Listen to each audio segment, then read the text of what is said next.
This is the Cubs Postcast, your instant game reaction for the Chicago Cubs. Part of the Locked On Podcast Network. Your team every day.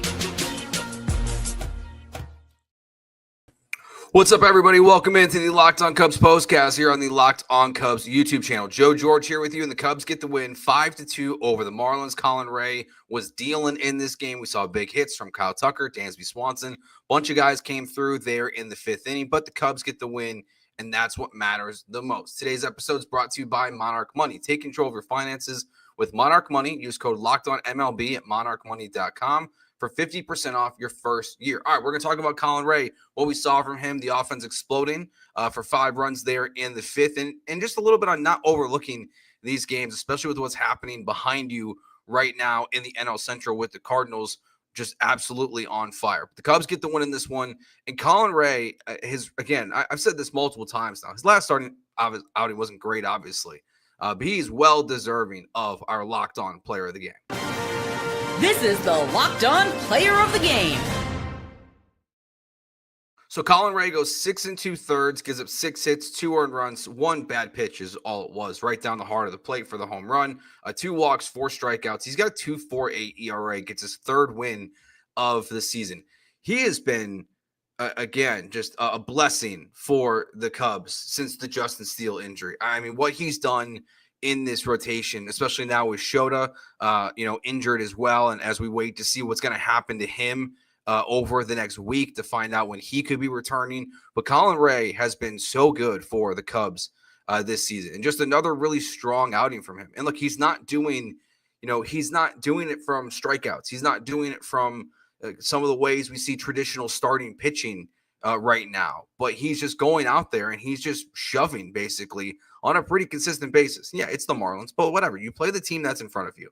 And what Colin Rea has done so far this year has been good against pretty much everybody that, he's faced. And again, 1 bad pitch, 97 pitches. So he's going nearly 100 pitches in this game. But the $5 million man, as Matt says here, he needs a raise. Yeah, he does. He needs a raise for what he's doing for the Cubs right now. But he's just been such a good contributor. And he's the reason. I mean, yes, your offense got you those runs, but look, when an offense that's been on the struggle bus lately, it only had 1 really good inning in this game overall, like a couple guys with positive performances that we'll talk about. But Colin Rea is the reason why the Cubs won this game today, in my opinion. That's why he is absolutely the Locked On Player of the Game, because it's very well deserved. It's funny. Daniel says this. I was just about to say the same thing. Just think, we were complaining about making a $5 million deal and being the low leverage guy.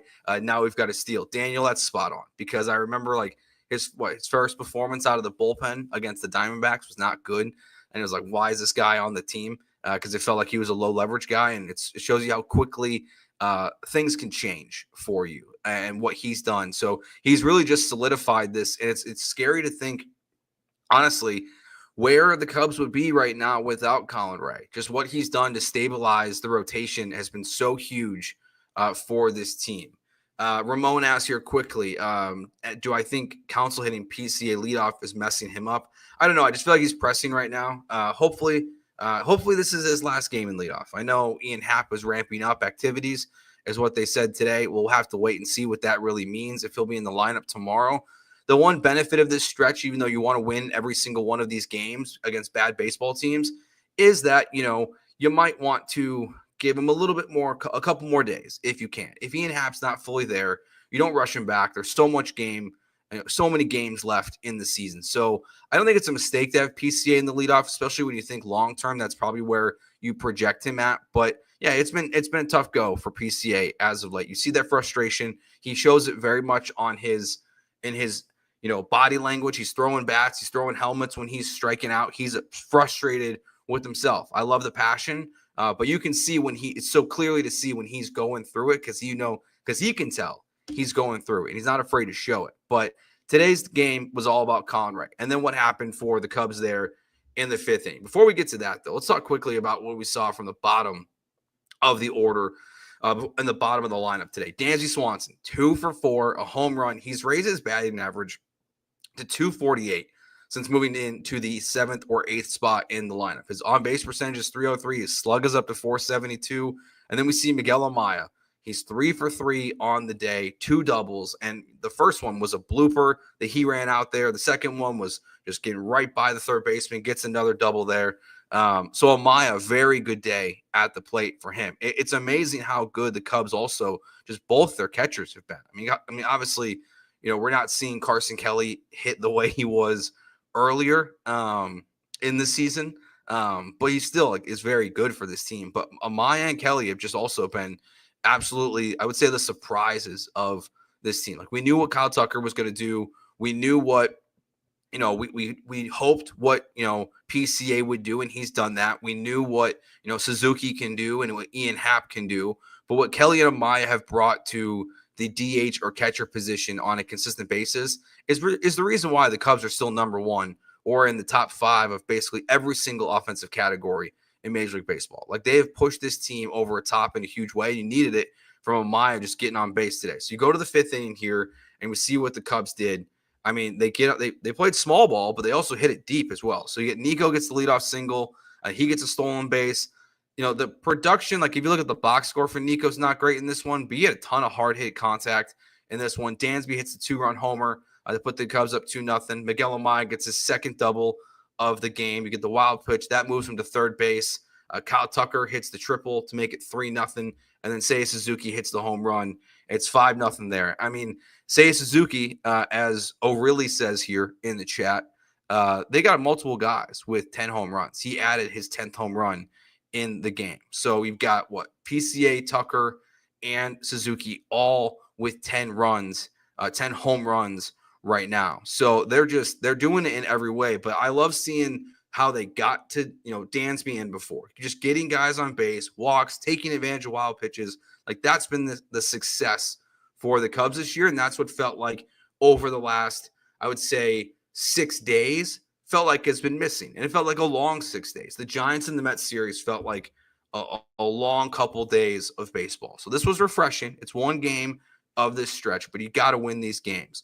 We'll see one question here from Becky before we take our break and talk more about this game and just not overlooking these games. Becky says, do you think the Cards will cool off? Yes, because I don't think they're good, but they've won 9 straight games. They're absolutely on fire right now. I don't think they're a sustainable team. Maybe that was too much of, what was going on in the offseason with Arenado and where's Contreras going to play and all these things. I don't think the Cardinals are going to be a good team in the long run, but they're the Cardinals. Like, they're, as much as I despise them, they're my most hated team in all sports. Like, they just seem to always kind of figure things out. So they're not going to win like this, but it's part of what we're going to talk about next, of why these games, you can't overlook them. Why, yes, Cubs fans, I think there'll be the pessimists that will say, oh, it's just the Marlins. That doesn't matter. We'll get into all that next year, coming up on the Locked On Cubs postcast on the Locked On Cubs YouTube channel. If you ever check your bank account and wonder where did all my money go, between dining out, online shopping, and entertainment, it's easy to lose track. That's where Monarch Money comes in. Your personal CFO, giving you full visibility and control over your finances. Monarch Money isn't just a budgeting app. It's a complete financial command center, so you can track all your accounts, investments, and spending in one place. So you stop just managing your money and start building wealth. One of the best parts of Monarch Money is the surprise insights that you'll get. So if you're eating out too much, if you're ordering out too much, you can track all that data, and it's just easier to budget with your money and everything right there on the app. Take control of your finances with Monarch Money. Use code LOCKEDONMLB at monarchmoney.com for 50% off your first year. That's monarchmoney.com, code LOCKEDONMLB for half off your first year. Today's show also brought to you by Wonderful Pistachios. Looking for a snack that's both delicious and nutritious? Crack into a good source of protein with Wonderful Pistachios. Wonderful Pistachios is one of the highest protein nuts. Each 1 ounce serving is 6 grams of protein, giving you over 10% of your daily value. Plus, they're packed with fiber and better for you unsaturated fats to help keeping you feeling fuller longer. We go with the no shell variety in our household. Look, I got a 4-year-old kid. I don't want to be dealing with shells and trying to crack them open for him all the time. I want to make it as easy as possible. Get snacking and get cracking with a snack that packs a protein punch. Visit wonderfulpistachios.com to learn more. All right, real quick here. Let's get to our turning point of today's game. Time to reveal where the game was won or lost. It's the turning point. I'm not going to actually, it's not really the turning point because the Cubs handled the Marlins in this game, but I'm going to point to one moment in this game from Colin Rea that did not get mentioned there by me in the first segment that I think is a very important moment in this game still. Just with the way the Cubs have been playing, it feels like if things get out of control, like maybe this thing's going to unravel a little bit. So really there's two moments, I guess I would say, that I want to point out here.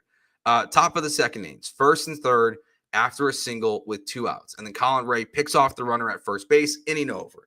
No chance of runs, nothing. He makes a great move on the play and gets the runner out at first base. That, to me, is a big moment for the Cubs because it just shuts down any momentum that the Miami Marlins have at that point. And then the other one here is just after the 2-run home run, seeing Daniel Palencia come in. He gets the out. Palencia today goes an inning and a third with 2 strikeouts and a walk. He's lowered his ERA to a 1.38, and Drew Pomeranz gets his first save, I'm guessing, since 2021 in the 9th inning there, which was interesting. I guess that's probably just based on availability, but also matchups. But Pomeranz comes in, gets 2 strikeouts, has not given up an earned run as a member of the Cubs bullpen there either. So 2 good performances from the bullpen and a really great performance, I would say, from the starting pitcher in today's game. All right, let's get to kind of the last part of the show. This is funny from Eric.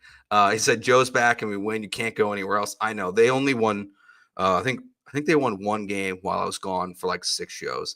Yeah, I'll be here for pretty much the rest of the season, just in case. I'm a superstitious guy. I'm going to try not to miss any games at this point the rest of the year. But let's get to our what we're talking about for the future of the Cubs here. This is what you'll be talking about. So this is where I just want to talk here for a second because I feel like, you're playing a team that's really struggling. I know Matt and Sam said, 15-6, I think it is what the Cubs should be going for over the next 21 games. I think that's a totally realistic goal with who's in front of you. One of the first comments that I saw even before we went live was just, beat who you're supposed to beat. And that's what this game for me was for the Cubs, because this is a team for the Marlins that's not good. The White Sox are not good. You play the Marlins again. Your schedule is easy. Like, there's no other way. It's cookie cutter easy. You got to win these baseball games. But what's important about this game today for me, like watching it unfold, is just that, A, they need to get back on track. You need to get the offense going. Hopefully today can spark that. But also just what's happening behind you in the division. Like, these games, like, as the Cubs are playing the Marlins, I'm also just watching. I don't know if you guys are doing this. Like, I'm also just watching the box score of what's happening with the Cardinals right now. A team that's won 9 straight games. Like, that to me is what we should be talking about right now, about why these games do matter. The Cubs did a great job, in the hard part of the schedule, the toughest schedule in all of baseball. They came out of it on a very positive side. They came out of it in first place in the division, but now you have this easy stretch. And, like, you just got to take advantage. I mean, I even like Brendan here, asking if the Cubs can win 9 straight. I'm not going to ask them to win 9 straight, but if you can win 7 out of 9, just because going on a 9-game heater like the Cardinals are doing is, we don't see a lot of that in baseball. I mean, there's probably 3 or 4, maybe I'm underselling it, of those winning streaks in all of baseball in a calendar season. But you got to win at least starting here 7 of the next 9. I think 15 of the next 21 games you can do. So that to me is what I'm talking about. It's just winning these games, beating the teams that are in front of you, and then figuring out the injury stuff. That's the other. I mean, it seems like Ian Happ will be back soon. They said, really, Shota, we have to wait the whole 2 weeks to find out like where he's at and then what's next. And look, not that I'm not, that's not that I want Shota to not to come back. I don't want to come off that way, but I want to see Cade again. Like, I'm hopeful that we get to see another outing or two from him, because I think it would be great for the Cubs if he can just come out there and really earn a spot on this roster. Like we've seen some of these other guys do. I mean, like since Palencia came, really into the fold this year, he's been fantastic. Pomeranz is, it's what they were talking about there. Dempster was talking about comparing to Montgomery there with the 2016 Cubs.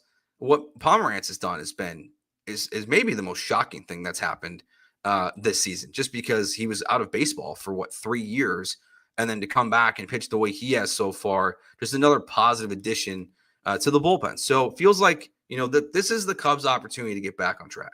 That's what the most important part of this stretch of baseball is for the Cubs, is that, from Pete Crow-Armstrong, being in a little bit of a funk right now. But again, like I like seeing him lead off. Like I don't want that's his future. I would think. I know he has the power shows. Maybe you could put him more in the middle of the order. But like I love that speed at the top of the lineup. We haven't just.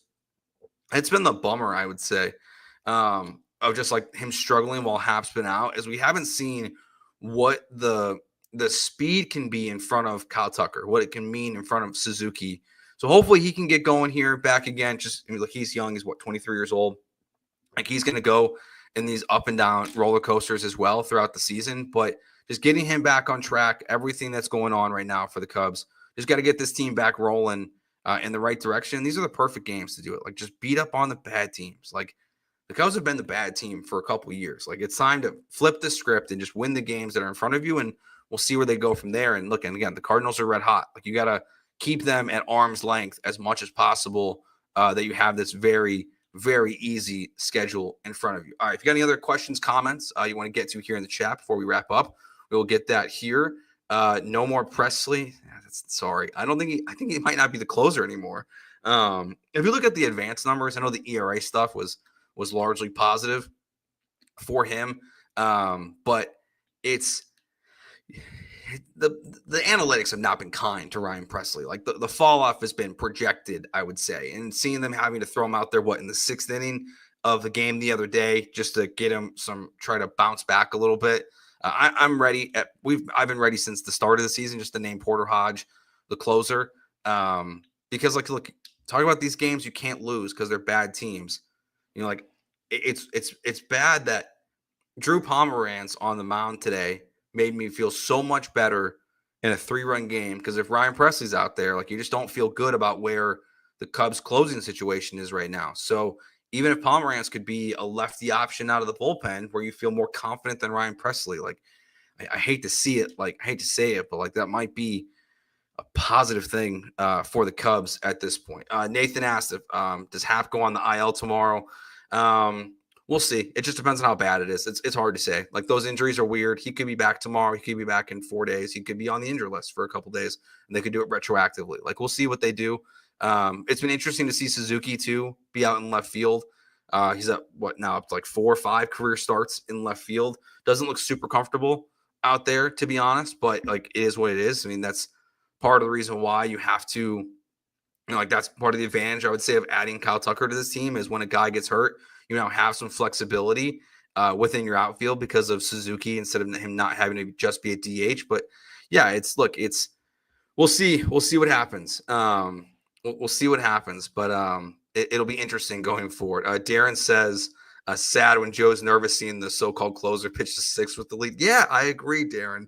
But we saw Drew Pomeranz in this game, and the Cubs got the win, and that's what matters most. So this next 21-game stretch, the Cubs start 1-0 against really inferior competition. We will be back tomorrow, same time, pretty much right around 9:20, 9:30 for Game 2 of the Cubs Marlins series. Thanks for watching. Remember, hit that subscribe button to the Locked On Cubs YouTube channel. Matt and Sam have a podcast dropping shortly after this one as well. So thanks for hanging out with us live here on YouTube as well. To everyone listening on audio, thank you as always. Appreciate you guys just as much as the people live on YouTube as well. My name is Joe George. We'll talk to you tomorrow. Peace.